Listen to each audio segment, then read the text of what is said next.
எங்கள் ஊரில் முஹிதீன் ஆண்டவர் கந்தூரி விழாவுக்காக பொதுமக்களிடம் பணம் வசூலித்து தேங்காய் சோறு வழங்குகிறார்கள், அந்த உணவை நம்ம சாப்பிடலாமான்னு கேட்குறாங்க.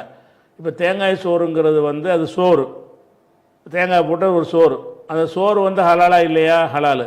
அதை ஹராம் ஆக்கிறதா இருந்தால் யார் ஆக்கணும்? அல்லாஹ் ஆக்கணும், ரசூல் ஆக்கணும். இதை ஹராம்னு சொல்வதற்கு ஏற்ற மாதிரி ஒரு குரான் வசனம் இருக்குதா? அறுக்கப்பட்டவை அல்லாஹ்களுக்கு அறுக்கப்பட்டவைங்கிற வார்த்தை அல்லாஹ் போடுவதை எதுக்குன்னு கேட்டால், அறுக்கப்படாததுக்கு இது பொருந்தாதுன்னு அர்த்தம். அறுக்கப்பட்டவை உங்களுக்கு ஹராம்னு அல்லாஹ் சொல்கிறான்.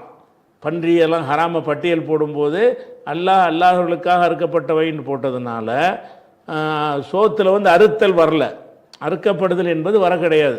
அப்போ அறுக்கப்பட்டவைகளை பற்றி அது பேசலைங்கிற காரணத்தினால அவங்க அவங்க கந்தூரிக்காக வேண்டி சோறாக்கி தந்தான்னு அதை நம்ம சாப்பிட்லாம். அதே நேரத்தில் அவங்களுக்கு ஒரு தவறான ஒரு விஷயத்தை நம்ம கிளியர் பண்ணிட்டு நீங்கள் சாப்பிட்றது நல்லது. அது ஒரு கடமை நமக்கு இருக்குது.